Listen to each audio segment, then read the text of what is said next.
Morning everyone. It's currently 5:15 down at the cow shed. Gate timer was on. Cows are at the cow shed waiting for me. So we're just going to go and check the paddock and then get on with milking.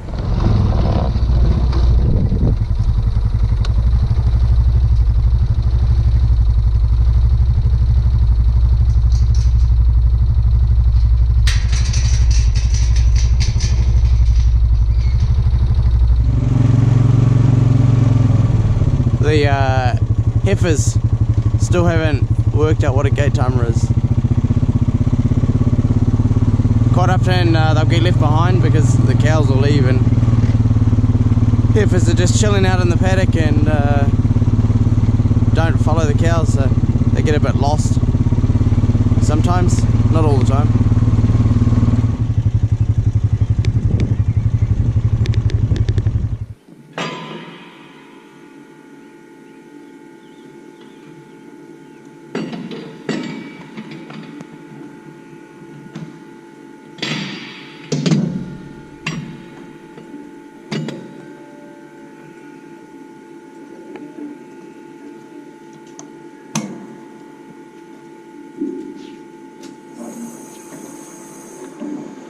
We had a new controller put in the other day. Looks pretty flash.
Sometimes when you turn the backing gate on for the first time, you have cows right up against it. You just got to turn it on for a little while just to let them get off it. The backing gate's not used for pushing cows, it's used for giving them less space. Come on, right up, right up. Get up. Up, up, up, up. Come on, move up. Up, push up.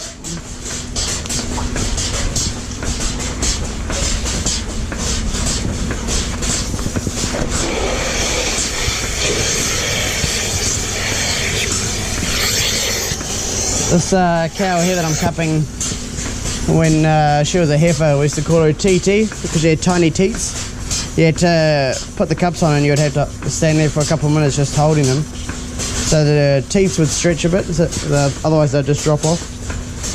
I find with the once a day milking, the one milking is a bit longer than normal because the cows take a bit longer to milk out because they just got one milking. So it's quite relaxing, pretty good milking.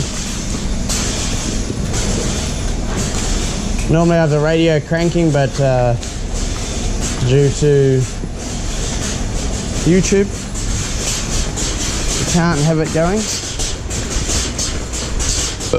Pardon me.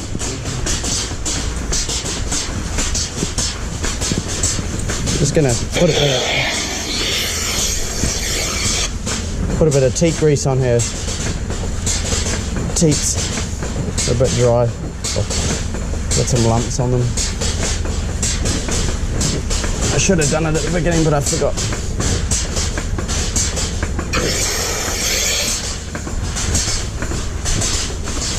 So here in New Zealand, we don't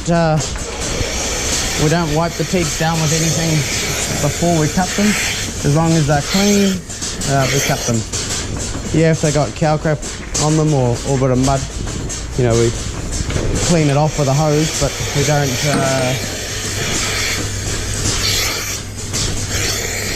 don't wipe them intentionally before. We don't strip them either. We only strip them if we notice our sow count going up.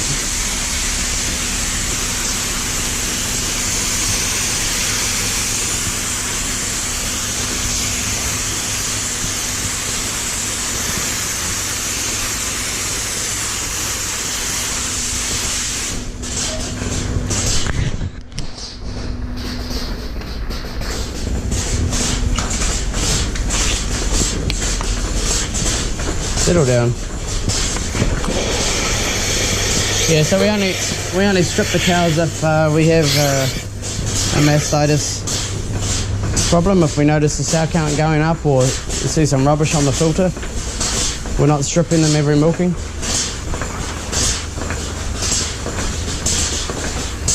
And our sow count, get off it, Gil.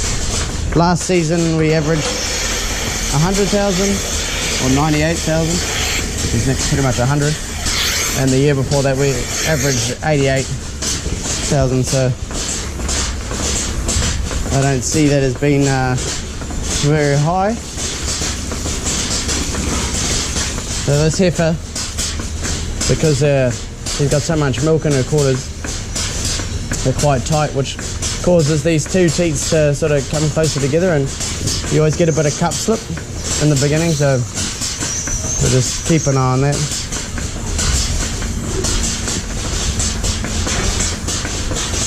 So this teat spray that we're using is just udder control by Donaghy's with a bit of emollient, which is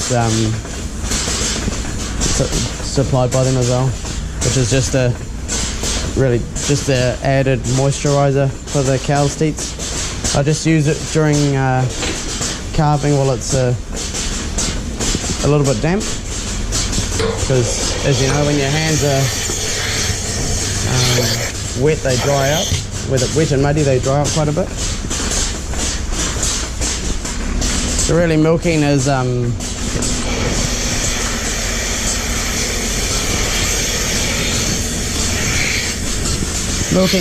your quality control. It's always better to take your time and get it right. rush through milking the cows and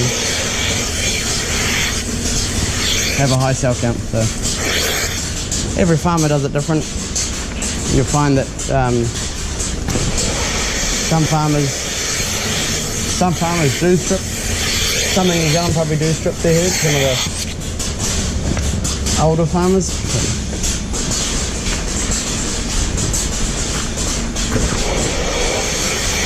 To tell if a cow's finished, I look at the sight glass, which is obvious, but also if the big pipe here is still warm when I touch it with my cheek and I don't change it, it's got to be either cold or going cold, and you can feel it going cold if you wait long enough. But I do it the same all the time so the cows get used to your milking style, I think. Cows seem to adjust very easily to whatever you're doing. I've been once a day. I've always found that you need to milk them right out. You can't have a bit of milk in their quarters because you're not going to milk them in the afternoon, so you can't get it then. It'll stay in there for 24 hours. Cow flow in a cow shed is also quite important. If the cows can exit out of the cow shed with no obstructions, it's good. Quite a few of the old cow sheds had a wall across the end, so the cows had to do a 90-degree turn when they were exiting the cow shed. So when I'm milking by myself, I try and keep the cows moving, so when you've got a few cups to go, open the gate, keep changing those last few cups, and then same when they're coming in. Once you've got a few cows in the front, road up, start cupping cows if you can, and your cows will learn to just walk in behind you. So I know when our relief milker milks, she hardly even moves the backing gate. She'll move it right at the end. I like to keep the backing gate behind the cows because eventually you've got to bring it up. See how the cows, they're just coming in, so you can start cupping. You do see a lot of people rowing their whole row up before they start milking. If you have a rotary, it's a completely different system.